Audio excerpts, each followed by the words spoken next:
जी नाज़रीन, मिठी में सिंध हुकूमत ऐं SDO समाज जी जेका तंज़ीम आहे उन जे तावन सां हुनरी सिखा ॾियण जे हवाले सां ट्रेनिंग सेंटर जो इफ़्तिताह कयो वियो आहे। हिते जेका औरतूं मौजूदु आहिनि उन्हनि सां असां ॻाल्हि ॿोल कंदासीं। PPMN doctor Mahesh Malani, deputy commissioner Thar Parkar मौजूदु आहिनि। थर फाउंडेशन जा जेके अमलदार आहिनि उहे बि मौजूदु आहिनि। ॻाल्हि ॿोल कंदासीं त हू छा था चवनि। प्रोग्राम मूंखे इंतिहाई घणी ख़ुशी थी आहे, छाकाणि त एतिरे वॾे तइदाद में हिते नियाणियूं ॾिठियूं आहिनि जेको हिन स्किल्ड प्रोग्राम आहे उहो फ़ाइदो वठंदियूं। ऐं सभु टैलेंटेड छोकिरियूं हिते मूं थर पारकर जूं असांजूं टैलेंटेड छोकिरियूं ॾिठियूं, तमामु घणी ख़ुशी थी आहे। ऐं इहो ई प्रोग्राम जेकॾहिं असांजो हिते मज़बूत थियो त मुंहिंजे ख़्याल में न सिर्फ़ु स्किल्ड जे हवाले सां ऐं इहे नियाणियूं अॻिते वधी थर पारकर जूं जेके बि मुश्किल हालतूं आहिनि उनखे बि ख़तमु करे सघनि थियूं। ऐं तमामु घणी ख़ुशी थी आहे मूंखे। ही इलाही सुठो इक़दाम आहे जेको सिंध डेवलपमेंट ऑर्गेनाइज़ेशन DC साहब नवाज़ सोहो जी एफर्ट सां गॾु हिते थरपाकर में आया आहिनि। ऐं मूंखे इलाही ख़ुशी पई थिए त हिते जेकी हाणे जेको ट्रू स्पिरिट ऐं सेंस आहे न, जंहिंमें औरतूं ॿाहिरि निकिरनि पियूं ऐं औरतूं हाणे पंहिंजे मुल्क जी ऐं पंहिंजे घरनि जी हालतुनि खे बहितर करण जे लाइ स्किल्स पियूं कनि। हाणे उहे ज़माना न आहिनि जंहिंमें औरतूं घर में वेहनि ऐं अधु खां वधीक अगरि मुल्क जी आबादी घर में वेहंदी त डेफिनेटली मुल्क बि तरक़ी न कंदो। त हीउ जेको सिंध डेवलपमेंट ऑर्गेनाइज़ेशन जो इक़दाम आहे जंहिंमें DC नवाज़ सोहो साहब इलाही वॾो हिकिड़ो एफर्ट विधो आहे। मुंहिंजे ख़्याल में ही पहिरियों हिकिड़ो सिंध में जे रूरल एरियाज़ में ॾिसो वञे त हिकिड़ो इलाही पॉज़िटिव इम्पैक्ट पियो आणे, जंहिंमें छोकिरियूं जेके आहिनि सारे इनकरेज पियूं थियनि। त जीअं आउं हमेशह चवंदी आहियां त थर में टैलेंट जी घटिताई न आहे, थर में रुगो प्लेटफॉर्म्स जी ज़रूरत आहे। ऐं जेके असांखे हाणे हिते मिलनि था पिया, असांजी नियाणियुनि खे असांजे ॿारनि खे जेके इहे प्लेटफॉर्म्स मिलनि पिया उन सां इंशाल्लाह थर जेको असां चवंदासीं त बदलेगा पाकिस्तान, हाणे हू बदल रहा है पाकिस्तान। ऐं इंशाल्लाह इलाही जल्दी ही नारो लॻंदो त थर बदिले छॾियो आहे पाकिस्तान। थर पाकिस्तान जी बैकबोन आहे ऐं हिन खे अञा मज़बूत करिणो आहे। अस्सलाम वालेकुम। अॼु सिंध डेवलपमेंट ऑर्गेनाइज़ेशन जे तरफ़ां असां हिकिड़ो स्किल डेवलपमेंट जो प्रोग्राम शुरू कयो आहे जेको सिंध गवर्नमेंट जे तावन सां 4 मंथ जा क्लासिस स्टार्ट कया आहिनि, जंहिंमें असांजो CIT जो कोर्स आहे, ब्यूटिशियन स्टिचिंग ऐं अर्ली चाइल्डहुड जेको 12 महीननि जो कोर्स आहे। असल में थर पारकर जेके हिते इलाइक़नि में आहिनि हिते तमामु घणो जेको त स्किल जो जेको न हुजण जे करे बेरोज़गारी तमामु घणी असां हिन जी जो शुरूआति कई आहे। त हीअ स्किल असां हिन खे ट्रेनिंग्स वग़ैरह ॾेई करे हिन खे पंहिंजे पेरनि ते बीहारण जे क़ाबिल कंदासीं ताकी हीअ अॻिते पंहिंजो कोई बि सेंटर या पंहिंजो कोई बि रोज़गार करे सघनि। Thank U.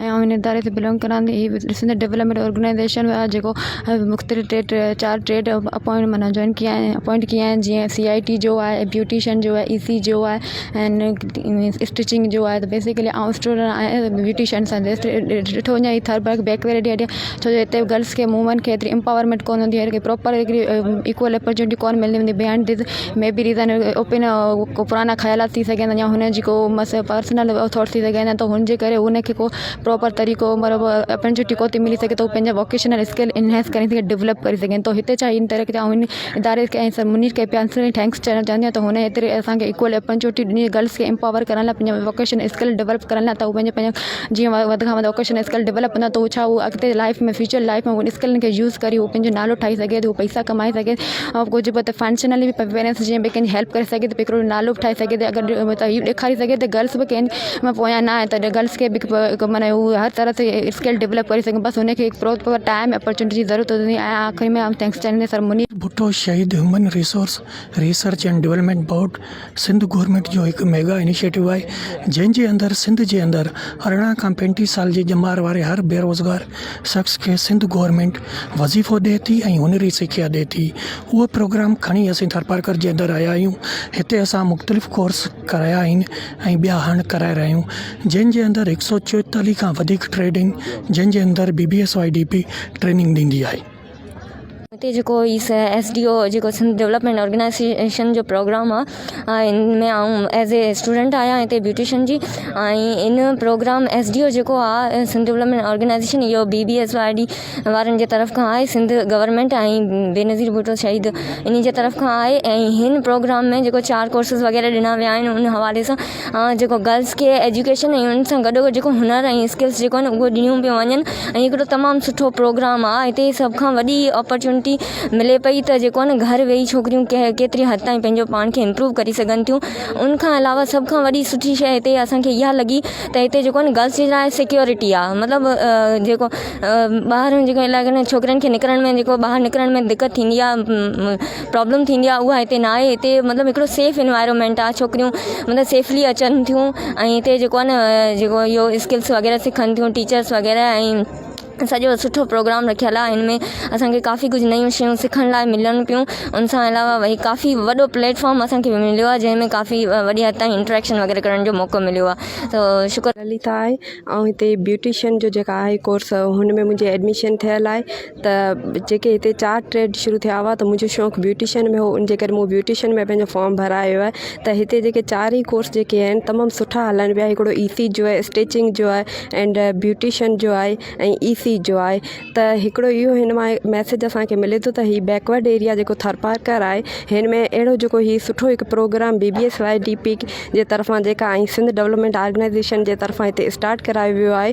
त हिन में जेका आहे स्किल्स पढ़ाई त थियल हूंदी आहे छोकिरनि जी नॉर्मल आहे या को अॻिते वियो आहे या न, पर जेका हीअ हिकु स्किल्स जेके इंसान अंदरि हूंदियूं आहिनि उहो डेवलपमेंट हुनजी थिए पई स्किल्स जी। ऐं हुन स्किल्स हितां खां जेके बि सिखी वेंदियूं हर कोर्स जूं हुन मां हू पंहिंजो हुनर मां अॻिते जेके हली करे हुन मां फ़ाइदो हासिलु करे थी सघनि। स्टिचिंग वारियूं उहा पंहिंजी हिकिड़ो सिलाई जो सेंटर थियूं खोली सघनि या घर वेही सिलाई थियूं करे सघनि। जीअं ब्यूटिशियन में आऊं आहियां त ब्यूटी पार्लर जेका पंहिंजो खोली हलाई थी सघां घर वेही, त हुन में पंहिंजो हुनर मां पंहिंजी कमाई माण्हू करे थो सघे। त हीअ जेका हिकु स्पेशल हिकिड़ो जेको ॿिया त कोर्स काफ़ी थींदा रहंदा आहिनि पर हीअ हिकिड़ो छोकिरियुनि खे हिकु सुनहरी मौक़ो हिकु थरपारकर जे छोकिरियुनि खे मिलियो आहे। त हिन मां जेके बि छोकिरियूं असांजे थरपारकर जे पासे वारा जेके बि ॻोठ या शहर आहिनि नंढा वॾा, त हुन मां जेके बि हिन कोर्स मां वधि फॉर्म भराए पंहिंजो फ़ाइदो हासिलु करे सघंदियूं ऐं पंहिंजे अंदरि जेका बि स्किल्स आहे हुनजी डेवलपमेंट करे उहा इहो वधि खां वधि हुनर सिखी ऐं हिन मां पंहिंजो जेका आहे ऐं पंहिंजो घर सुठे नमूने हलाई थी सघनि।